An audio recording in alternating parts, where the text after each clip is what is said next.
안녕하세요. 저는 30대 중반 남자입니다. 아내와는 결혼한 지도 벌써 6년이라는 시간이 지났네요. 연애하면서 이 여자가 아니면 내 미래는 상상도 못할 거라 생각을 했습니다. 결혼식장에서 당당히 신랑 입장을 할 때라든지 신혼집 공사가 끝나 처음 들이서 두 손을 꼭 붙잡고 집 안으로 들어설 때 정말 제 아내와 평생을 행복하게 백년해로 할 것이라는 걸 믿어 의심치 않았어요. 바늘과 실 마냥 어디를 가든 둘이 꼭 붙어 다닐 거라 생각했던 저의 신혼생활은 생각보다 금방 끝나버리게 되었습니다.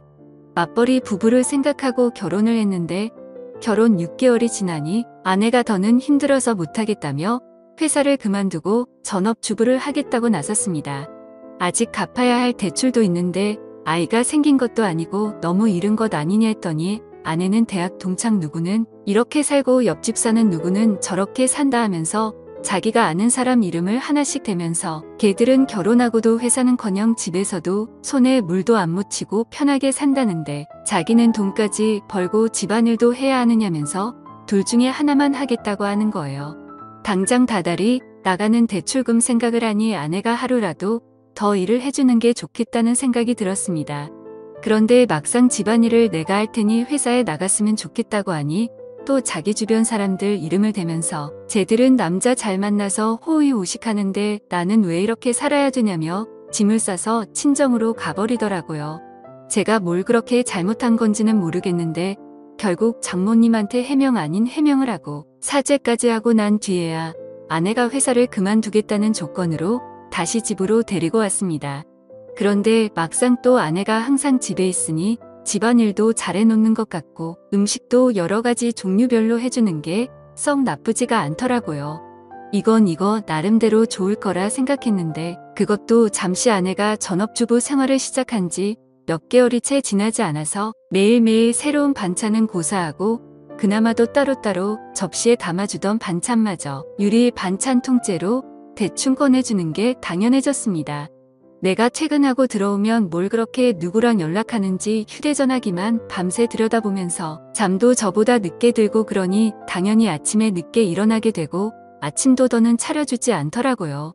간단하게라도 아침을 먹고 나가는 게 든든해서 아침밥을 좀 먹고 싶다고 하니 아내는 내가 내 밥 차려주는 사람이냐면서 성질을 내더라고요.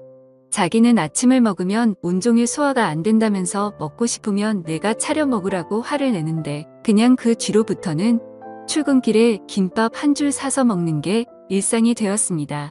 그런데 이제 그때까지는 아무런 생각이 없었는데 아내가 밥 먹으면서도 휴대전화기만 쳐다보고 있고 잘 때도 마치 제가 잠들기만을 기다리는 듯 눈치를 보는 게 자꾸 신경 쓰이더라고요.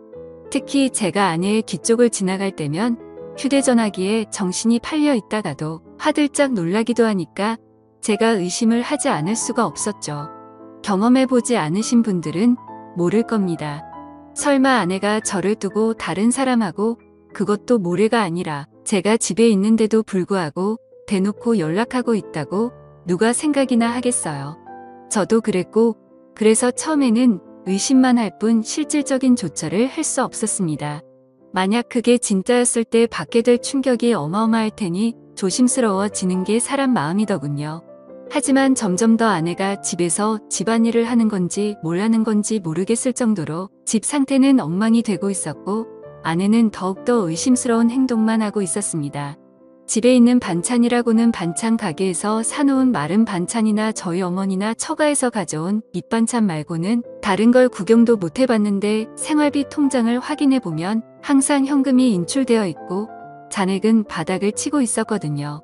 그래서 하루는 아내한테 경고도 할 겸 아내의 반응을 떠볼 겸 해서 생활비 통장이 아니라 신용카드로 바꾸는 게 어떻겠냐고 물어봤습니다. 신용카드로 하면 연말 정산할 때 더 편하기도 하고 적립금 같은 것도 쌓이니까 더 이득이지 않겠냐고 넌지시 한마디 했죠. 그랬더니 아내가 노발대발 정색을 하기 시작하는 겁니다.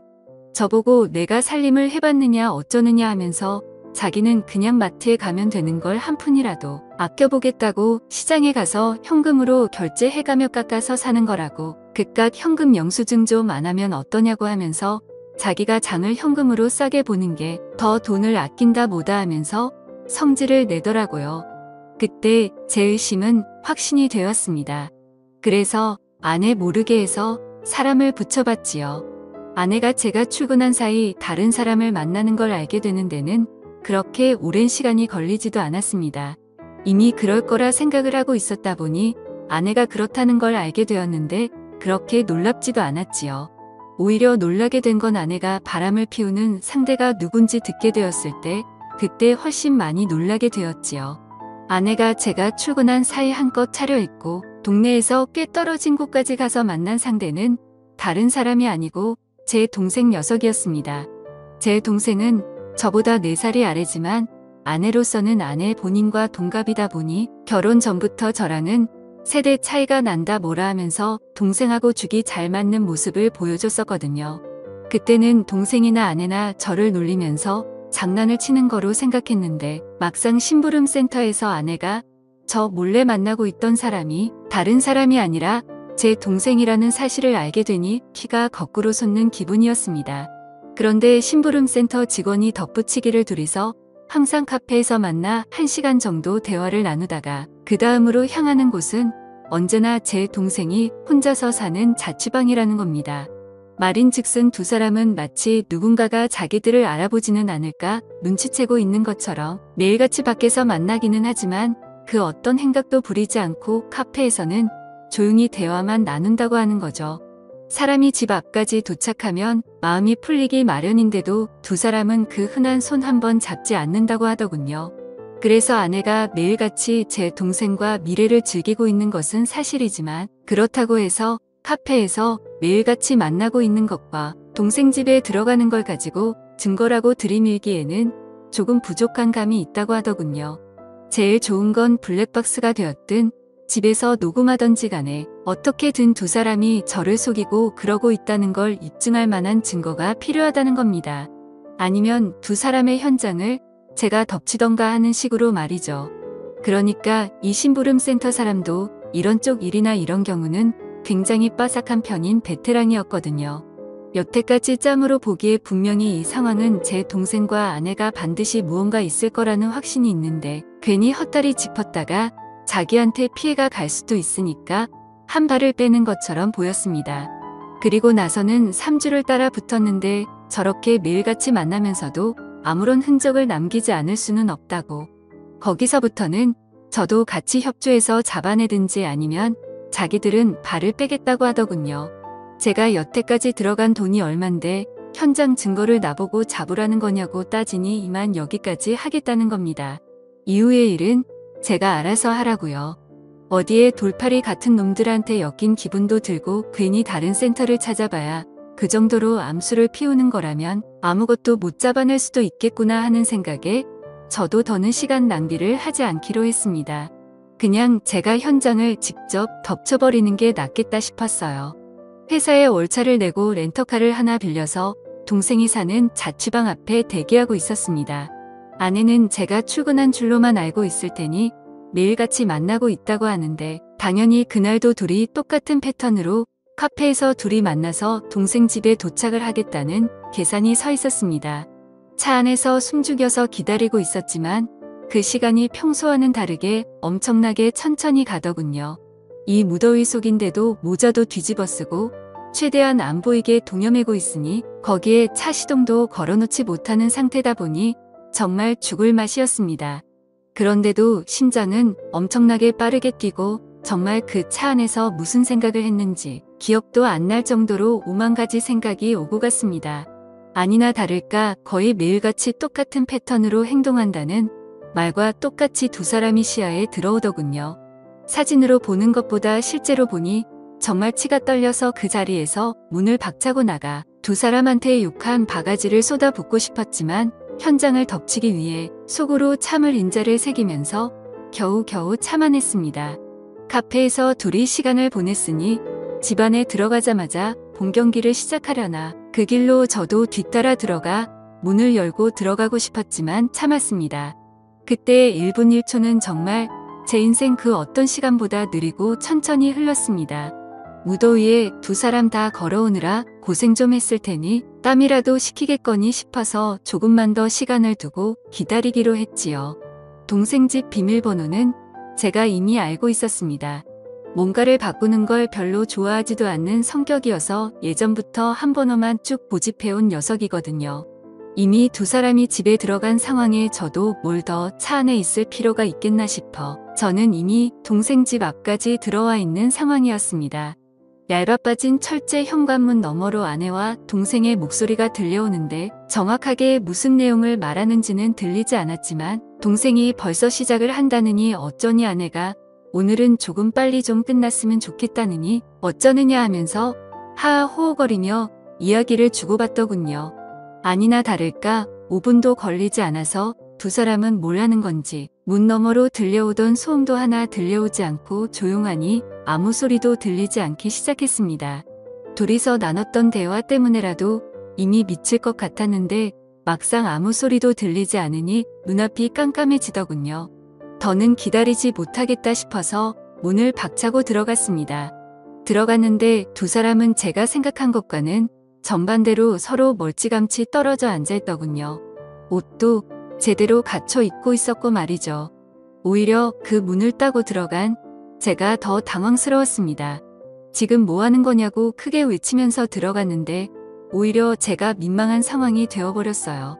아내는 집에서 재택근무 형식으로 일할 수 있게 인터넷 사업을 구상 중이었고 그 과정에서 컴퓨터에 능숙한 제 동생에게 도움을 받고자 그동안 동생을 만나왔던 겁니다. 오히려 제가 동생과 아내에게 몹쓸 짓을 하고만 상황이 되어버렸죠. 손이 발이 되도록 싹싹 빌어야 했습니다. 아무리 의심할 게 없어도 그렇지 어떻게 동생과 아내를 그런 사이로 의심할 수 있느냐고 동생에게 한 소리 아내에게 한 소리 듣고 나서 나아가서는 어머니에게 한 소리 또 듣고 장모님한테는 아주 가루가 되도록 욕을 얻어먹었습니다. 졸지에 저는 아내랑 친동생 사이를 의심하는 의심병 환자가 되어버렸죠. 그 이유도 후유증이 엄청나서 아내와는 서로 말도 하지 않고 지내게 되었습니다. 그렇게 되니 너무 억울하더라고요. 그래서 아내의 뒤를 캘 때 고용했던 심부름센터 직원을 만나서 따졌습니다. 어떻게 자기는 아무 잘못 없다 잡아떼고 면피를 하려고 할 줄 알았는데 심부름센터 직원이 돈은 다 환급해준다고 하면서도 자기는 억울하다고 하는 겁니다. 자기가 이걸로 밥 벌어먹은 게 어디 한두 번 한 게 아니라고 나름 업계에서도 베테랑이라고 자부하고 다니고 그동안 경험으로 저와 제 동생의 사이가 거짓이 아니고 거의 확신에 가깝다는 듯이 이야기를 하기 시작했습니다. 이 양반이 내가 틀렸다고 하니까 자존심이 그렇게 상했나 싶었고 저는 사실 억울한 게 더 컸기 때문에 헛소리하지 말고 그럼 환급이나 해달라고 했어요. 그 양반한테 보수를 환불받는다고 해도 이미 엎질러진 물을 되돌려 놓기에는 힘든 상황이었지만 그래도 마음이라도 풀고 싶었거든요. 그런데 그 양반이 흔쾌히 환급을 해준다고 했다가 자기한테 짧게는 2주에서 길게는 2달만 시간을 달라고 하더군요. 제가 보수로 준 돈이 그렇게 큰 목돈이 아니었는데 이 양반이 돈이 궁해서 그러는가 싶었습니다. 그런데 그게 아니었고 자신은 지금도 확신한다면서 지금부터는 무료로 더 조사해본다고 하더라고요. 만약 그렇게 했음에도 자신이 틀린 거면 다 환불해준다고 말이죠.